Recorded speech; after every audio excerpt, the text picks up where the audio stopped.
Good morning, everyone, and welcome to the November 2013 edition of the VolunteerMatch Solutions Best Practice Network webinar series, From Productivity to Purpose, How Worker Wellbeing Increases Your Bottom Line.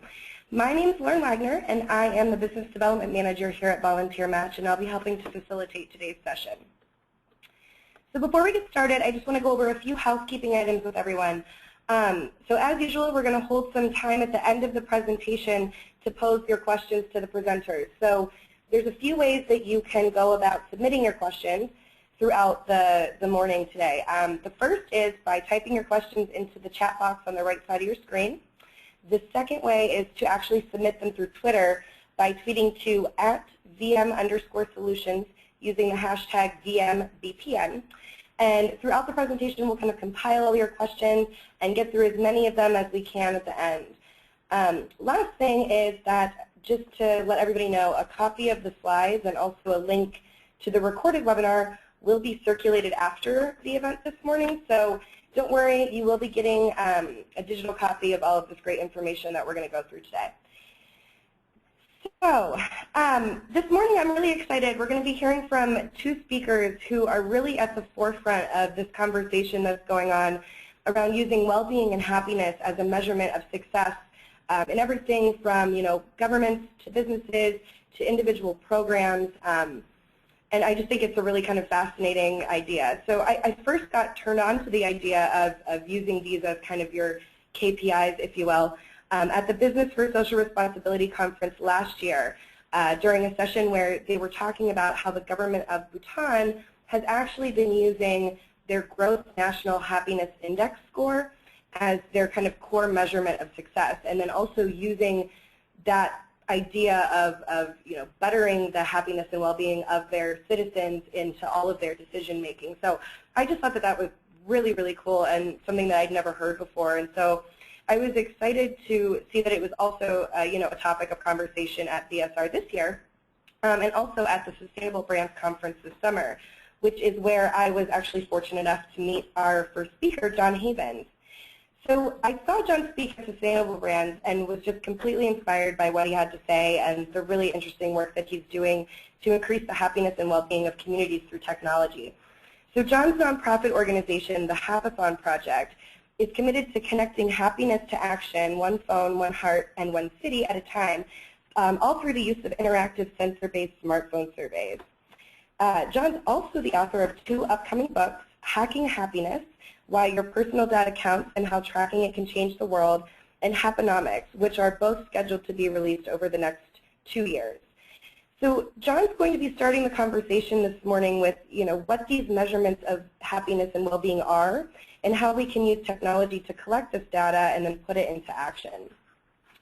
So then we're going to kind of work to tie this all into the workplace by hearing some case studies from Arthur Woods. So Arthur is the co-founder of Imperative, which is an up-and-coming platform that's going to be enabling people to discover, connect, and act on what gives them purpose in their work.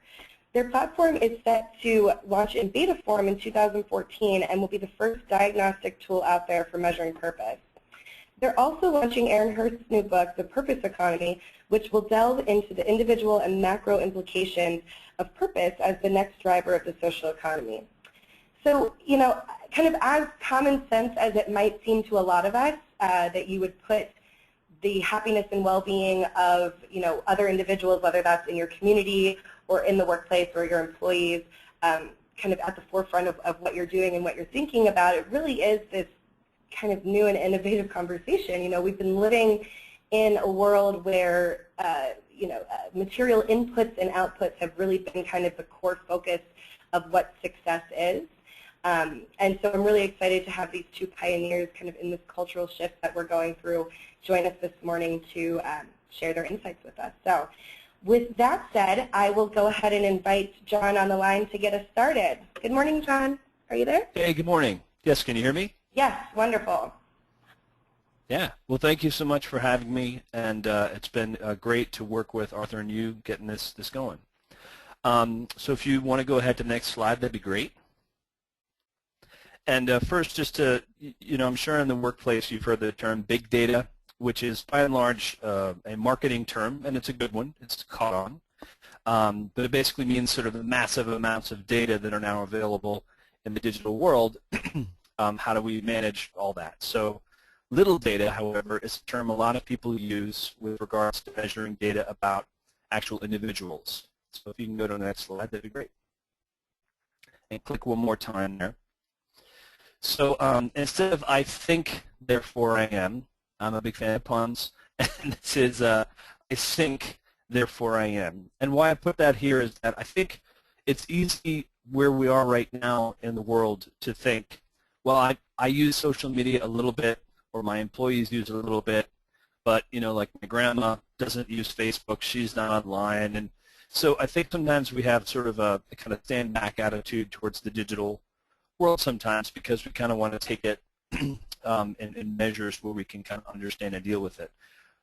The thing is just to realize is that especially with things you know, coming down the pike very soon, things like Google Glass, things that can, you know, record people in public, and there's data that's sort of all around us, your preferences as to how you use these tools is not going to be as important as being aware of how everyone uses the tools. And I say that because, like, I forget the latest stat, but there's something like 22 million people online on Facebook who have their picture up on Facebook, and through facial recognition that is actually people's faces are recognized, and they're not even members of Facebook. And that's not to be negative to Facebook, it's just to point out it's, especially from an employee standpoint, I think better to assume that most people are using these tools and think first and foremost, how can you be transparent about these, and then how can you use it to increase employee well-being, and as an employer, again, be transparent and be ahead of the game with data rather than playing catch-up. Next slide, please. So I wrote a piece for The Guardian about a month ago. I write for Mashable, The Guardian, at Huffington Post, along with the books that Lauren mentioned. And I wanted to point out there's some different tools that are already measuring people at work. And when I talk about quantifying happiness, I'm not talking about quantifying mood. In the study of positive psychology, there's different types of happiness that are studied. One is a type of happiness called hedonic happiness, and there's another one called eudaimonic happiness. Hedonic happiness, and these are both natural, so there's no pejorative aspect to these terms. Hedonic is sort of that momentary burst of mood or happiness you feel like when you're, you know, with your kids and watching a baseball game, or when you get a new car. It's those things that kind of the quick emotional bursts. Whereas eudaimonic happiness is more long-term intrinsic well-being. So I bring that up to say that what you can study and what you can quantify is this little data at work. So things like the Quantified Self movement, which you've probably heard about if you haven't. Quantified Self is either wearing a wearable device like a FitBit or a Jawbone, or there's a number of other devices where basically Quantified Self simply means you're measuring data about your life to see patterns that emerge. And then when you see patterns, those can lead to insights that you can then optimize. So the article specifically I wanted to talk about that I wrote for The Guardian, a friend of mine has created a stress watch called Bandu. And it's a watch where you can literally see in real time as you get stressed, and it measures perspiration on your wrist. You can actually see data go up and down. And he's not using the Bandu, and it's a great product, and he's helping a ton of people with that. I envision that type of product being at work in this Guardian piece, and wrote a fictional piece about where I think the workplace will be literally in months, which is there's a woman in the story that I wrote who has a manager who is fairly negative, and every day at 3 o'clock she starts to see that her stress increases a great deal. And after a while she realizes it's this manager, this guy named Jim, who is being kind of a jerk. And then her other couple of other colleagues, this guy goes from one desk at 3 o'clock to the next desk at 3:30. So they all get together and start seeing the patterns of their data are directly correlated to when this person, Jim, comes to their desk. So they bring these data patterns and they go to their CEO and they say, look at this data. We can show you how this stress is increasing to the point where pretty soon it's going to be stuff that could affect long-term heart disease or what have you. And literally it's going to start increasing the health insurance rates for the company. and again, quite literally, Jim, this manager, Jim is killing us. And the story is obviously hyperbolic in one sense, but in the same sense it's not. This type of data, how people measure this data, and again, I don't mean to bring up a negative example to frighten, but only to say that people don't realize that these Fitbits, et cetera, that are coming into the office, right now is the time to create policies, personal data policies, much like organizations have had social media policies for years. And these personal data policies, again, a wonderful chance to create transparency through CSR, HR departments, and to reach out to people and say, what devices are you using? How are you using them? Are you aware of how your personal data can be reflected to the world? And then once that conversation happens, then you can start to use all these great tools to increase and optimize well-being. Next slide. So a positive example, here's a really fun app, very simple. It's called Cardio, C-A-R-D-I-I-O. And you've probably seen apps like this. You point it at your face, and it can tell your heart rate literally just by pointing it at your face. It was created by a couple of guys at MIT, and it measures your heart rate changes because of the change of your skin tone, whatever your skin color. And I've been talking about this a lot. I did a TEDx talk and talked about this, and I was joking that if I was still single, I would have brought this app on dates because I'm a big geek, and I would have gone on like 10 dates, and during each date I would have snuck off to the bathroom and pointed at my face and measured my heart rate and asked myself, again because I'm a big geek, and said, is this woman that I'm with, is she literally changing my heart rate? Is she making my heart skip a beat? And again, I'm using this as an example. It's hyperbolic. But why I want to show this is that there is a lot of existing data about what different heart rate patterns mean in regards to emotion. And there's a science of what's called affective computing, again, that came out of MIT, which is a study of a number of different types of data, biometric data, things like keystroke data, heart rate data, physical data, but basically it's the sort of interplay between a person and a machine or a computer.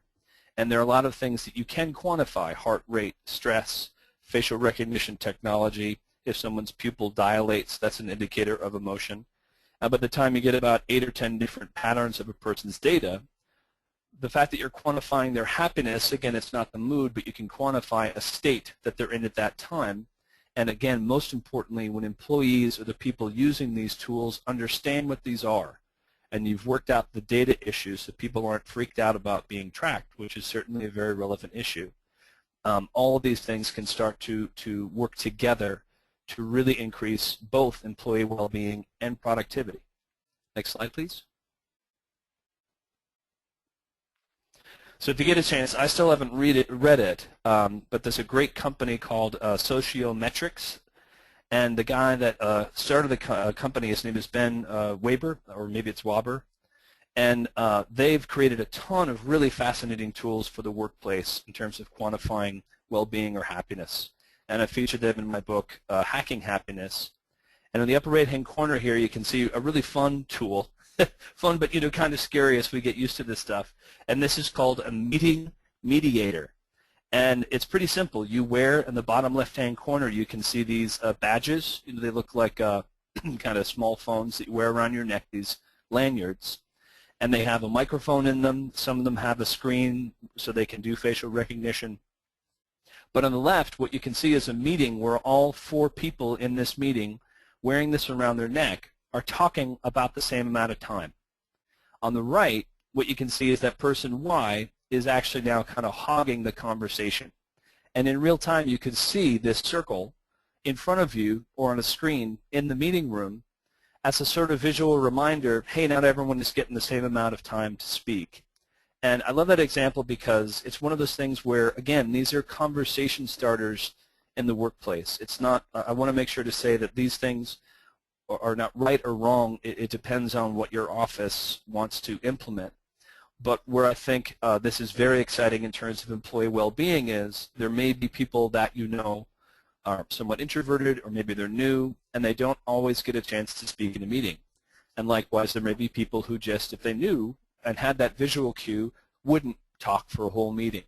So that's just one type of tool, again, that you can start to see to quantify aspects of well-being and also sort of emotional intelligence in the workplace. And the book that I'm writing, Happonomics, is going to be focusing a lot of this type of stuff in the workplace, and I'm also doing some consulting along these lines. Next slide, please. A fun tool if you get a chance to download, just to get your hands on some of these tools and test. I tried this the other day. It's called Tide Pool. I think it's free, or it is free on the App Store. This, again, is a type of tool where, first of all, you can start to do personality assessments for yourself and your employees. And I'm really fascinated with this area because similar, I think, to Arthur, we'll talk about, with regards to purpose and with regards to values, there's a lot of really fascinating work that I'm really interested in on people pursuing values. And I say that because when you and I talk about what might make us happy, even intrinsic happiness, this long-term eudaimonic happiness, mainly happens like when you're with your family or with friends or doing a craft or what have you. But those things still might be very different for you and I. If we identified, say, 20 values, and there's a lot of different psychological metrics that do this, then the value, for instance, of pursuing money would be one value. The value of being with family would be a second value.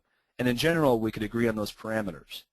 What is often found in studies of meaning and purpose is that when people aren't allowed to pursue their values, that's when they get unhappy. And values oftentimes can relate to engagement. So, for instance, someone may be at work and they may be unhappy through no fault, as it were, of a manager or HR or anything else.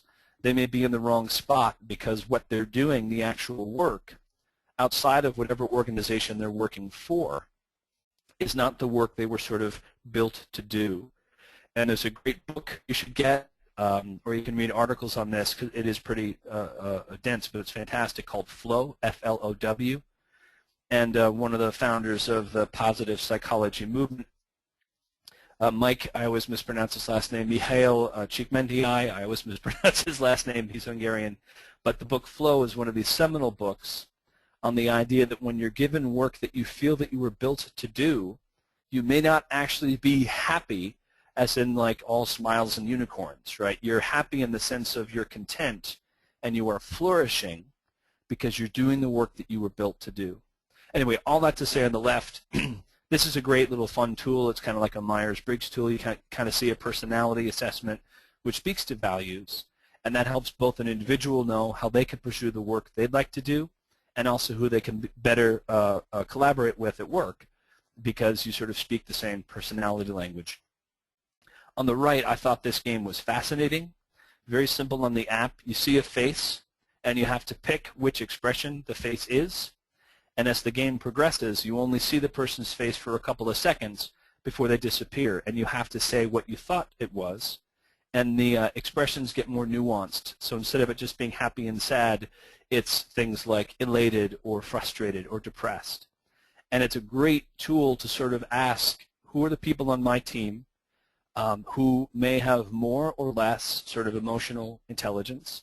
And again, these are tools, I'm presenting them mainly in the sense of starting to show you how you can start to think about quantifying emotions and happiness in this sense. But therapeutically, just really quickly, there's an actual syndrome called Asperger's syndrome, where sometimes people literally can't recognize when they're speaking to someone, the facial cues that they have to let you know that they're not really interested, like a yawn or their eyes dart to the side. If you have certain types of Asperger's, you don't even recognize that someone is feeling that way. And not that people in the office necessarily have Asperger's syndrome, but the other thing to point out is that when we're looking at our devices, when we're sort of half talking to people and kind of looking at our phones when we're asking questions, and we miss these cues, this is also another key reason that people aren't happy or don't feel engaged at work, because they may not feel validated, etc. So that's a fun tool. Next slide. Just to wrap up, one area that I'm really interested in focusing on first in my research for my consulting and also for this next book is in the area of sleep, because there's a hard ROI to measuring sleep. And there's tons of data from the National Sleep Association This is global in nature. It's not just one culture.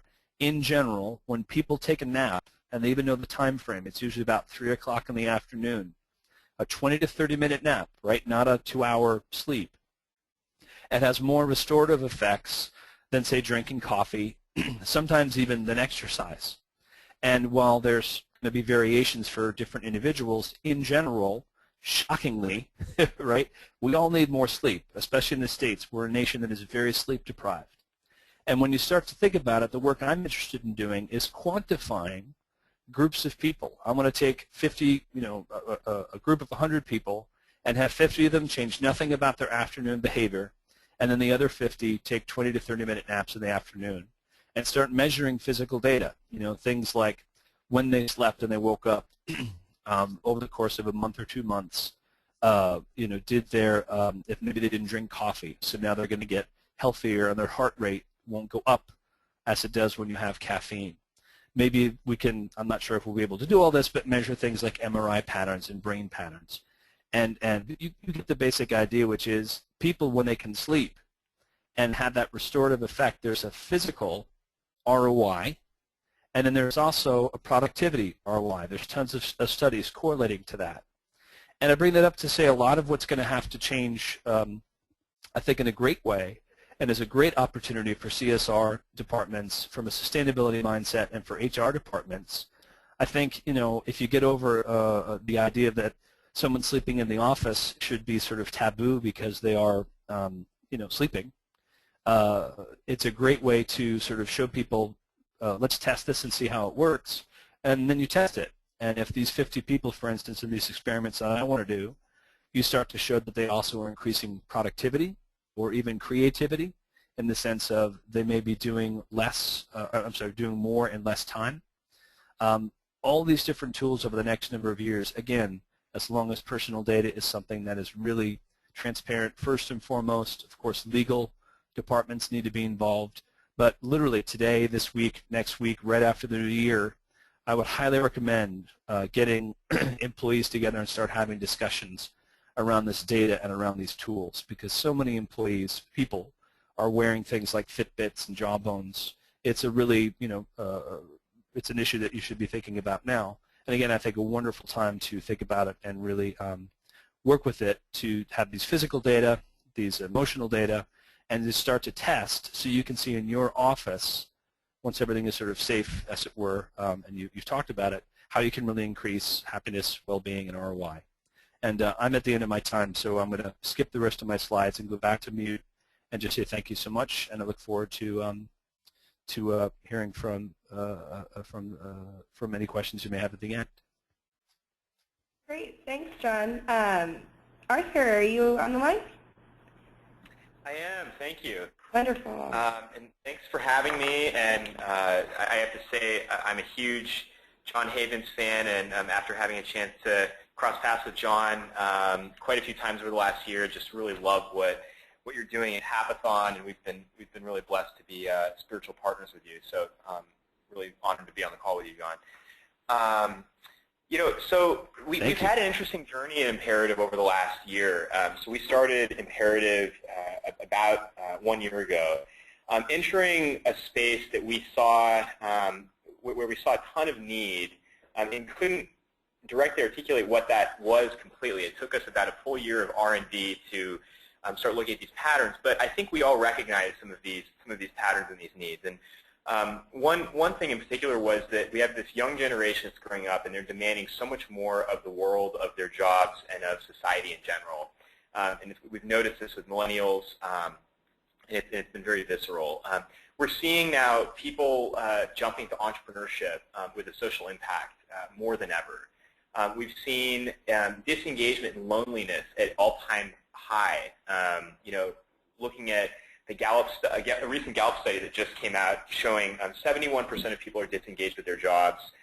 In a Pew study that's been going on for years that I think John has referenced before as well, that shows actually loneliness at an all-time high, despite the countless avenues through which we can connect with people. So what we articulated in Imperative was that we need to start helping institutions better design for human beings.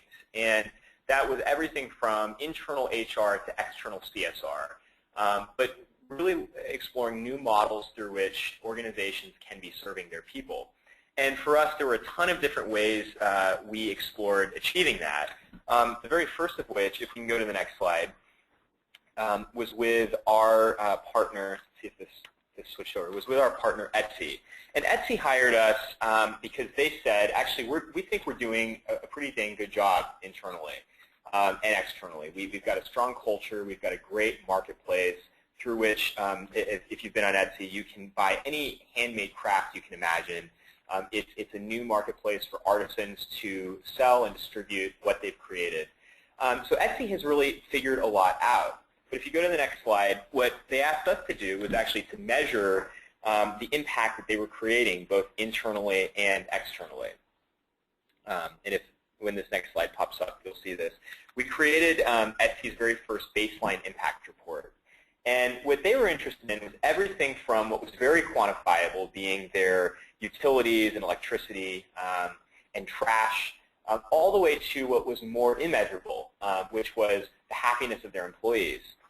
So if you go to the next slide, we were looking, of course, at everything from their monthly utility bills and usage, which you could see across the map on a month-by-month basis was extremely measurable.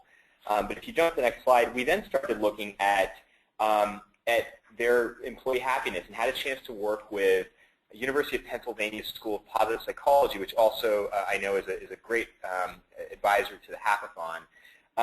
And UPenn had developed this really interesting framework called PERMA, which goes across positive emotion, engagement, relationships, meaning, and achievement to actually get a quantifiable metric for happiness. And the way that we assessed this at Etsy was through direct survey, a very simple process. But across over 85% of their employees, we were able to actually get a quantifiable gauge of the well-being of their people.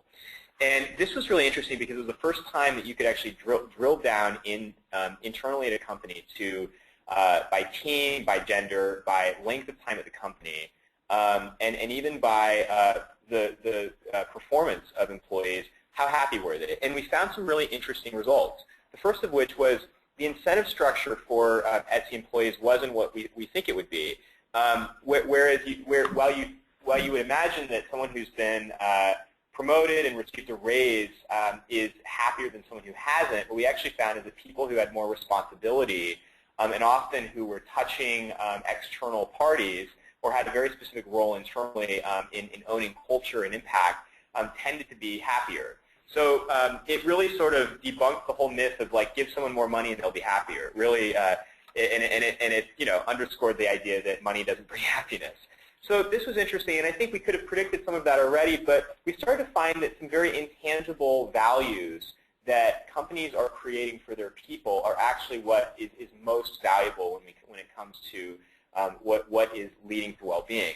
So if you go to the next slide, you can see how we started to break this down. And this study actually ended up going well beyond well-being. We also looked at measures of organizational virtuousness. We were leveraging a study from University of Michigan that actually proved that when someone believes that their organization is virtuousness and they have that perception, they're more likely to be more engaged and work harder. So it became very clear that this feedback loop to your employees was important with that study. We started to look at Etsy values and how they mapped the employee experience. And then we looked at social capital. So to what extent was there a degree of trust? How many strong relationships would you say are in the organization? And that actually started to be an interesting gauge of community. And if we can actually start to measure community and measure the degree of social capital, how can that inform the decisions that are made across the board? So if you go to the next slide,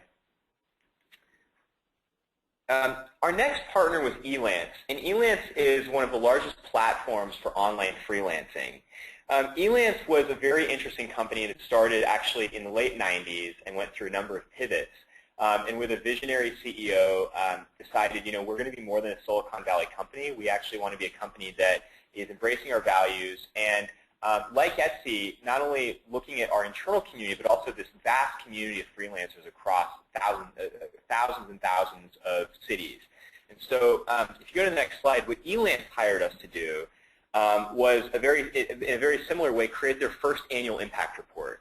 And like Etsy, we went in and conducted this internal study, but it actually not only touched their employees, but it touched their customer base and their freelancers.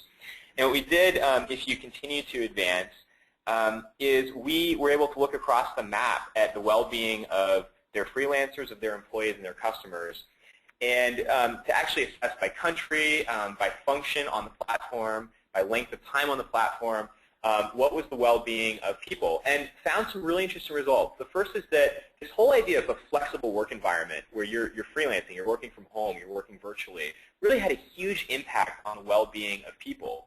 And actually, even for Elance's internal employees, we found that those who could work virtually, it really impacted their their ability to be with family and the well-being that they reported. So if you go to the next slide. We started to look at a number of variables, and actually we collected over 140,000 data points during this study. What was interesting was layering on a well-being study with other things we were collecting, all the way from economic impact to the impact of job opportunities. And so this study was really comprehensive. Well-being and PERMA was included in it. So if you go to the next slide. What we've actually now done is taken this last year of learnings and pinpointed an interesting direction for ourselves, which was, well-being is fantastic, and it's really it's sort of our core end result, a core goal. But what we found is that we actually are interested in what brings people happiness, and specifically what brings them purpose. So throughout each of our engagements, from Twitter all the way to Etsy and Elance, we discovered that a path to happiness is actually achieving fulfillment and meaning and a sense of purpose. So a few months ago, we had the chance to partner up with Aaron Hurst, who started the Taproot Foundation. And Aaron spent the last 13 years basically spearheading the pro bono movement. And Aaron, over the course of those 13 years, read over 20,000 testimonials around what brought people to engage in pro bono work. And it was clearly a different incentive as well. It wasn't just, well, this looks good, well, we're going to make money. It was a sense of fulfillment and meaning and purpose and impact. And so Aaron started to actually look at the patterns across these testimonials. And his uncle had researched the information economy and what drove the U.S. in particular to move from an industrial age to an information age about 30 or 40 years ago. So as Aaron was combining the patterns he was seeing in the testimonials he was reading alongside his uncle's research, he started to articulate that there is a new driver of our global economy, which he said was purpose. So when we partnered up, taking all of our measurements and our passion for well-being, we actually started to work together on a technology that would enable people to discover what gave them purpose and actually act on that. So if you go to the next slide, we've started focusing on building out this platform that is everything from the first diagnostic to measure purpose, all the way to a platform through which you connect with your community. So it'll facilitate peer coaching, enable you to sponsor someone else, enable you to craft your own personal board of advisors, and then actually act on that. And a very specific aspect for us that we're passionate is job crafting. And there's some really interesting research coming out of Yale right now that is saying that, the way that you look at your job in terms of fulfillment, especially with 71% of people reportedly disengaged, it's not just about jumping ship if the job isn't right for you. It's actually about crafting that job, and that's focused on redesigning your tasks, rethinking who you're connecting to, and also reframing cognitively how you even describe that job and where you articulate meaning. So we've been really focused on building out a technology that will facilitate that, starting with this whole self-discovery piece. So if you go to the next slide, what this will be capable of doing is diagnosing, getting outside input, actually placing people into a purpose archetype, and then actually enabling you to tell your story of self, receive coaching, and then really use the platform for ongoing development. So we've been in the middle of developing that, and we've been very keen to get that out, so it'll go live in the next month or two. And we're hoping that this is actually a path through which people can really discover themselves and achieve the change that they're trying to see. So if you go to the next slide, There's a major question, though, around what is in it for companies. Why is this something that we should enable at an individual level? Why is this something that they should invest in? And why is this something strategic? And I think at the end of the day, it's safe to say, across the board, the work that John is engaged in, the work that we're trying to engage in, is very strategic. And I think that the evolution that we're seeing is that this is not something that is going to be seen as an elective procedure in the coming year or two. And I would say maybe even sooner than that. I think over the last year, we've often struggled to describe the urgency of this. However, for the companies like Etsy that have engaged in this type of work, they've seen extremely strong and measurable results. And that's everything from talent retention to the ability to attract new talent. Increasing the productivity of your people, deepening your culture, improving customer experience, and facilitating impact and really achieving that. What's been really interesting for us is that the vast majority of the companies we've engaged so far have been undergoing some major transitions. They've been doubling in size, getting acquired, often splitting up, changing locations, adding floors. And what they've realized is that these are very disruptive moves. And what's most important, the most important asset in any of these companies is their people.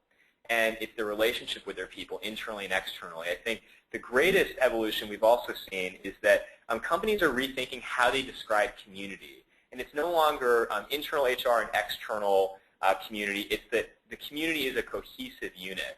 Eric wrote a blog post a couple months ago that actually said we should combine the HR and marketing role and just call that a community manager. And I tend to agree. So these are the interesting evolutions that we find are happening right now. I think what's so exciting about John's thought leadership and the work that we're trying to do is that it's really just the tip of the iceberg. It's the tip of the iceberg in what's needed. It's also the tip of the iceberg in how we're able to fully leverage 21st century technology. I'm really excited that, for John especially, he's looking at technology as a solution to happiness. It's been such a lofty vision by a lot of companies and a lot of individuals to, talk about happiness, but the fact that John is leading an effort to bring technology to crowdsource that solution, I think that's the direction the space really needs to go in. And we've really been, we've been leveraging 20th century tools to solve a 21st century problem, and that has to change. So anyway, I'm excited to answer questions alongside John, and please reach out to us, and we're excited to engage you in the community here. So thank you. Great, thank you so much. We've been sitting here in the room just kind of geeking out over all of this. Maybe we've been joking, maybe we're just a bunch of psychology nerds, but this is all really fascinating information. So before we get started with questions, John, I wonder if, since we have a few seconds, I was wondering if we could go back to the slide in your deck, which I'm pulling up right now, that talks about the Hackathon project, just because I think that there's some really interesting information in the slide, and I wonder if you could talk a little bit about the Hackathon project and the work that you're doing. Oh, thank you so much. I realized I was going over, so I didn't want to take too much time. And Arthur, thanks for all your kind words. I feel the same way about you guys with what you're doing. So the Hackathon project, we have two main pillars. One is on education, and we're trying to teach people about the intersection of emerging technology, positive psychology, and actually global metrics of economics. Our thought is that the GDP, gross domestic product, is a pretty good metric for measuring things like wealth and productivity, but especially in the sustainable world, that when there's anything with finite resources, it's better or more useful to find a metric for things that have a better, more well-rounded sense of what to measure. So we're fascinated with things like gross national happiness, the work that Prime Minister Cameron is doing in the UK, and we've actually partnered our nonprofit with the city of Somerville, Massachusetts. They're the first American city with a sitting mayor to actually send out happiness surveys to their citizens. So there's a lot of deep correlations between what Arthur's doing with companies and what we're trying to do with cities and citizens. And these surveys that Somerville was sending out were paper, and they ask questions like, Are you happy with the police force? Are you happy with the green space in the city? And these questions are actually things that when their answers come back, they can actually base policy and try to change. So from a technology standpoint, we partnered with them to build an app excuse me, that will do two things. One, it will allow in kind of a quantified self way for Somerville residents twice a day to be prompted, sort of like a text, to get these little notices on their phone asking them very simple questions. Where are you right now? Who are you with? How do you feel? And it's like takes maybe 10 seconds or less with your thumb. It's called a slider, just to slide on a scale of 1 to 8 or 9. These are similar things to what Gallup uses and other economists, things called the life satisfaction scale. I won't bore you with all the statistical terms, but basically it's just a way of gauging what's called subjective well-being. And that's fascinating to us. But what that also means is you're asking someone these questions and they know the answers, in the sense of it suffers in one sense from what's called survey bias. When someone asks you a question and you know you're being surveyed, you know, if I say, hey, how are you feeling on a scale of 1 to 7, you might say 6 because you know I'm asking. Well, the thing that we're doing, which we're excited about, is we're also incorporating passive sensor technology. And what that means is in your phone, things like GPS, which knows kind of where you go without you having to look at it all the time, or things like an accelerometer, which is a sensor in your phone that knows when your phone is going up and down and left to right. These things give great cues as to how you're feeling in real time. So for instance, if I said, how are you feeling, you might answer 6. That would be a clue if I knew where you were, and over the course of, say, a month or 2 months, and this is the work we're doing with Somerville, we might find out, for instance, there's about 12 neighborhoods in Somerville. We might find out that there are more, quote, happy neighborhoods at certain times of day in Somerville. Then we might dig deeper and we're hoping to use touch screen data. And touch screen data is often correlated with stress. The faster you hit your mobile screen, or the harder you hit it, could be a sign of stress. So we might also find out where citizens are more stressed at different times and why. And a lot of our first pilot is just going to be learning. But eventually the reason we say connecting happiness to action is our main purpose is not just in measurement. Once we identify these different patterns and kind of give someone a report of their overall self, of who they are in data, first of all, we're going to be doing it in a way that's hopefully revelatory and very beneficial. It's not a judgment of what they do. It's more almost like a credit card bill of saying, here's the report of your data for the past month. But once we kind of get a sense, like Arthur was talking about in a office, what it is that when they do these different actions, it actually increases physical patterns, their heart rate goes up, or they say that it makes them happier. This speaks to values or meaning or purpose. And then we're collaborating with VolunteerMatch, this wonderful organization, so that first in Somerville and then as we scale, GPS-wise or zip code-wise, we can actually partner individuals taking our surveys with a volunteer organization. And the logic there is that positive psychology says two things. One, when you achieve this flow state, your happiness goes up. So if we've gotten it right and we identify someone's sort of personality and data and partner them with a volunteer organization similar to that flow state, we're hoping that literally increases their happiness. And when you have the chance to be altruistic or show compassion, that there's tons of studies showing that increases your happiness. So we quite literally are connecting a person's happiness to an action. And then this is how grassroots-wise people start to get that natural high. Dopamine and oxytocin in their brains actually goes up in terms of inferring happiness. But then once they start to connect, they start to kind of help their communities in ways they can. And that sort of then makes this new GDP, as it were, this sort of purpose, much like Arthur was saying, purpose economy, happiness economy, whatever you want to call it. But the logic is people are literally getting happier by helping others. And we're changing the focus of the GDP onto worth over wealth. That's great. Thank you so much, John. I think that, you know, the work you're doing is very interesting, and I wanted to give you a chance to kind of go over all of that, and we're very excited to be working with you as well.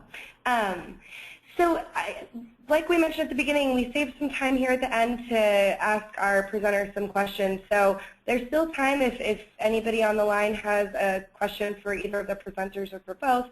You can still submit them using the questions box on the right side of your screen, or submit them through Twitter using the hashtag VMBPN. So I'm going to get started with kind of a two-part type questions for both. I would, if John, you could answer it, and Arthur, both of you. So I'm wondering, if I'm a company and I want to get started either using, the technology that John you spoke about, or using, a PERMA score to measure the happiness of my employees, how can I kind of get started doing that? What's the right direction to go? A, and then the second part is, then how could I use those same tools to kind of measure success of specific programs? So of course, at VolunteerMatch we support many employee volunteer programs. So if I'm an employee volunteer program manager, how could I also use those same, either PERMA or technology to measure the success of my programs? And so I don't know if John, maybe if you want to go first, or Arthur. Never. Arthur, you want to go first because I just talked, and then I'll go after you? Sure. Sounds good. Well, I think the first thing is, one of the things I often forget because I'm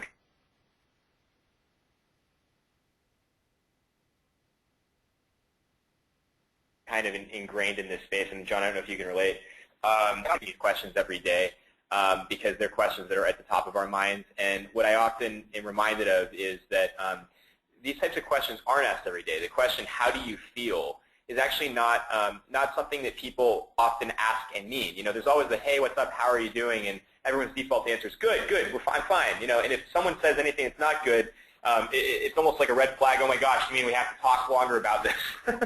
I think getting into a culture of asking people really how they're doing, and asking them deeper questions around what inspires them, what makes them fulfilled, and how trusted do you feel? To what extent do you feel a depth of relationship here? These are deep questions that I think people are sometimes afraid to even, to even explore, especially when you're in a people management role within a company, because you're afraid, oh my gosh, is this going to cross a line? Is this going to open up a can of worms that I can't close? But I find that the companies that are asking those questions really elevate their emotional intelligence.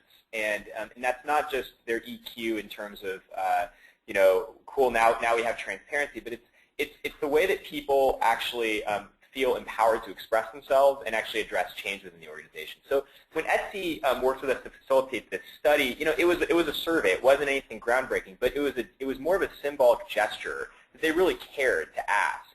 And so I think the very first step is to make the opportunity to have a conversation. And to empower individuals to ask this of themselves. Yes, how am I doing? Yeah, I haven't actually thought about that. I haven't reflected on that. In the moment that a company can even just have lunch with their people and say, look,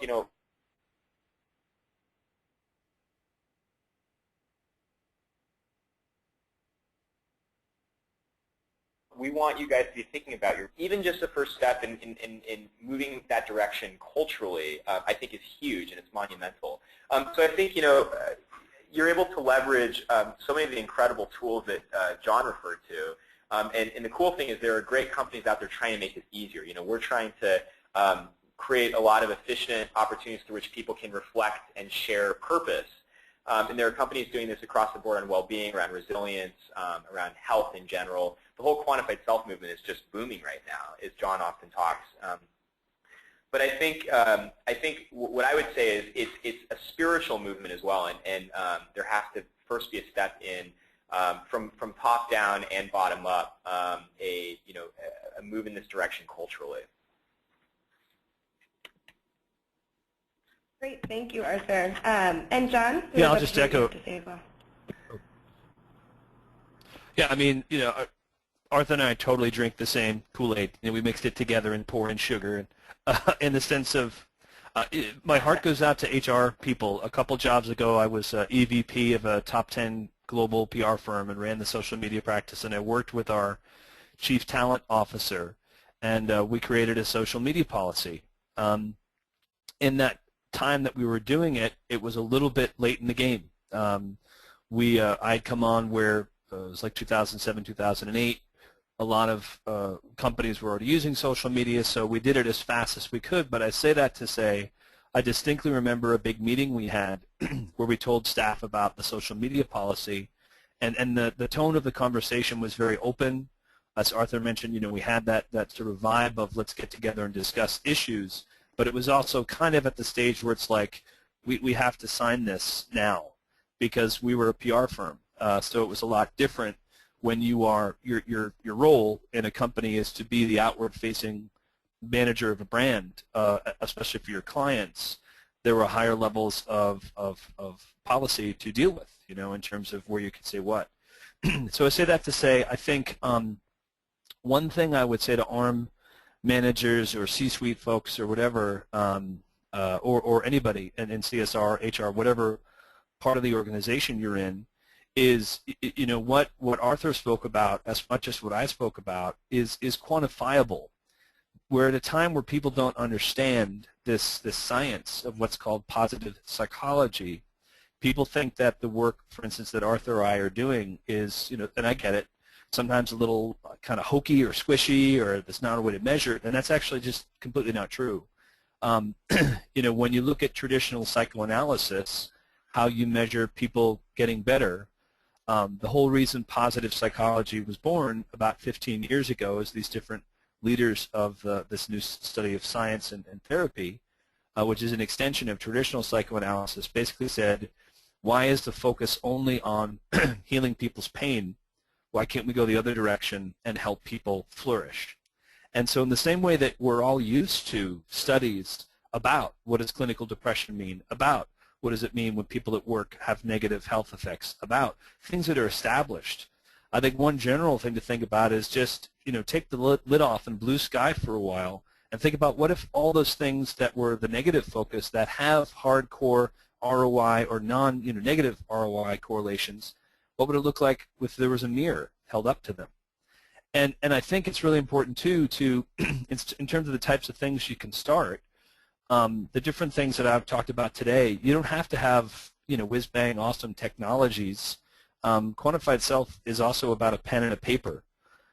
People, there's a joke like a couple of my friends, you have a pair of fat pants, when you're trying to diet, we all have a pair of fat pants that you wear that you're getting too heavy. That's actually a form of quantified self. The wearable technology movement has just kind of accelerated it. So I say that to say if you're an HR person or a manager, work with whoever and say, hey, just for the heck of it, for a week, for a month, the longer you can do it, the more results, the better you'll get. But for a month, every day at 3 o'clock, we're going to have people gather together, and instead of coffee, we're going to have music playing and tea. And even tea, there's different reports recently about the better effects on your health than coffee. And the one thing is just to make sure to measure, whatever measurements. I know you asked, Lauren, what there are. But even very basic things, I would say, like, how did you feel before you started whatever this study is, employee at 3 o'clock in the day, and how did you feel after? And for a month, just ask them before and after how they felt.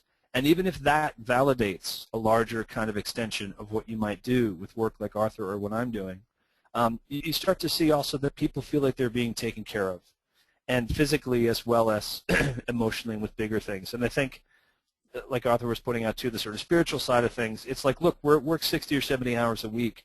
All these things that we keep saying are common sense. Well, now we have to start doing them.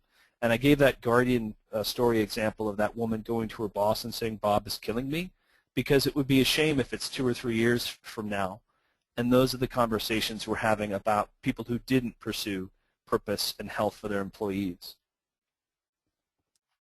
Great, thank you, John. You must be a little, we must be a little psychic, because you also in that answer answered my next question. So when you were talking about how people sometimes don't really understand what the study of positive psychology is, or think that it's kind of fluffy and not grounded in science or anything like that. So I'm wondering, what my question was is, what's one of the most common misunderstandings of the type of work that you're doing? And what would you say to skeptics? So I wonder, Arthur, if you have anything that you'd like to add on that. No, I think everything John said was right on, and I think what we have to get out of the realm of believing that it's not worth trying if it's not perfect.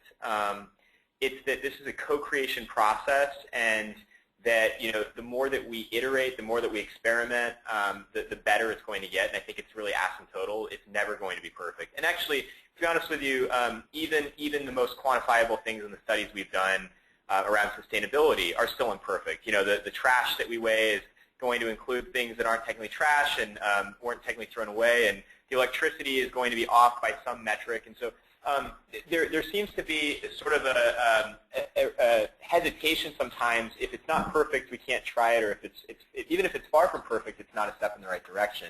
I think every single step around being more aware and measuring this work, but more importantly, acting on it, I think matters. And so I would actually emphasize that final point as well. When FT did this, had us do this study, it would have made no difference had they not acted on it. And I think that's often what can be lost in the quantified self movement as well. Cool, I've got all this data on myself. Great, I now know that I walk an average of 9,000 steps a day, and that I'm getting about 7 hours of sleep. But what am I going to change as a result? And that's actually really the most exciting step in all of this, is how is this actually going to change action? And I know that's John's big vision as well, is getting this to actually lead to improvements and affect behavior. So what I would say is, not only do we need the new solutions to deeply measure and get the awareness piece down, but we also need to create a dialogue around what do we do once we have this information. And that goes all the way to the complex challenge of a company and an organization. How are organizations going to start acting on this information we have? How are they going to start changing their investments, rethinking their systems so that they're maximizing the well-being of their people once they have this transparency? Great, thank you, Arthur. So we're kind of getting near here the hour to kind of get things wrapped up. And you both left us already with some just really big ideas and exciting things to learn more about and to get started with. But in the great tradition of the Best Practice Network webinars, what's one final thought that you just want to leave people with when they sign off today and go back into their daily lives? Turn up, John. This is John. This guy Oh, okay. Oh, yeah. Well, first of all, again, Lauren and VolunteerMatch team, thank you so much. Arthur, always learn so much from you and from your work. My last thought would be, I interviewed a wonderful economist named Avner Offer for my book, and he's actually not into technology per se that much, but he has a wonderful quote I'll leave you with, which is, "The currency of well-being is attention." And what I loved about that is that all the technology that I love, et cetera, at the end of the day, you may still be using technology, collecting passive data, et cetera. For me, especially with employees, you put those things away, the technologies away, and you take the time to reflect and look in your employee, your colleagues' eyes, and to really understand, how do we make our lives worthwhile here while we're here today? How do we make this work today something that leaves a lasting measure in the world? And so I just love his idea of this currency, an actual currency of well-being is attention.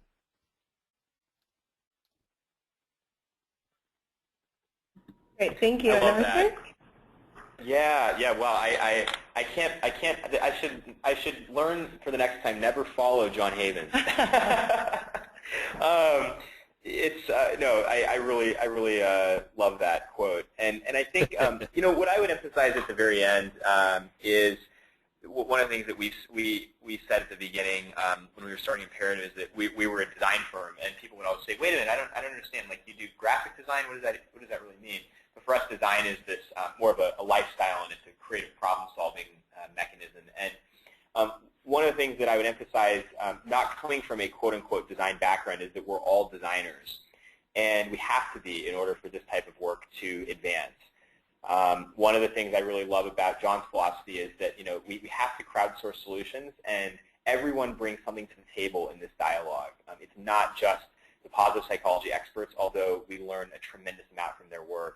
And it's not just HR professionals, it's literally everyone. So what I'm excited about, especially because of technology, is that we now have the opportunity to facilitate a very strong and democratic and widespread dialogue around how the space advances. How do we get more transparency around the well-being of people? Because despite incredible technology that has been developed, humanity is really suffering in so many places. And it's actually up to us all as designers to change that. So what I would really implore us all to be thinking is that we're all in the design seat right now. Everyone's insight and feedback is going to further this movement. And it is a movement. And I'm actually really convinced that if we have the right approach, we can be leveraging technology in its best forms to actually create true value for people and deepen people's well-being, deepen their passions and their purpose. So excited to see where that all goes and excited to engage in the dialogue with everyone about it. And thank you for joining us today. Awesome. Thanks, Arthur. You know, and just one final thought from me is honestly just wow. I think that the work that you guys are doing is just so, I mean, it's different, it's interesting, and there's passion behind it, and I just think that it's so, I mean, it's invaluable. So it's really been a pleasure working with you guys and having you on the call this morning. So, so thank you. We're just about out of time. Just to kind of wrap things up this morning, wanted to, of course, remind everybody that, you know, beyond our webinars, we have multiple ways for you to stay kind of informed and up to date with VolunteerMatch and also what's going on in the world of CSR. So you can visit us on our blog at volunteeringiscsr.org, on Twitter at VM_solutions, and also by signing up for our newsletter, which you can do through our blog as well. And last but not least, everybody on the call, save the date for our next Best Practice Network webinar, which will be on Wednesday, December 18th, where we're going to be joined by Michael Stroick, who is the Manager of Research and Analytics from CECP, and he'll be going over with us their 2013 Giving in Numbers study and sharing with us insights from that annual research. So that said, again, thank you so much, John and Arthur. It's been great having you on the call and learning so much about the great work that you're both doing and about the movement in general. And I look forward to working with you both more in the future. Same here. Thank you so much. Thank you. Thank you, everybody. Goodbye. Take care.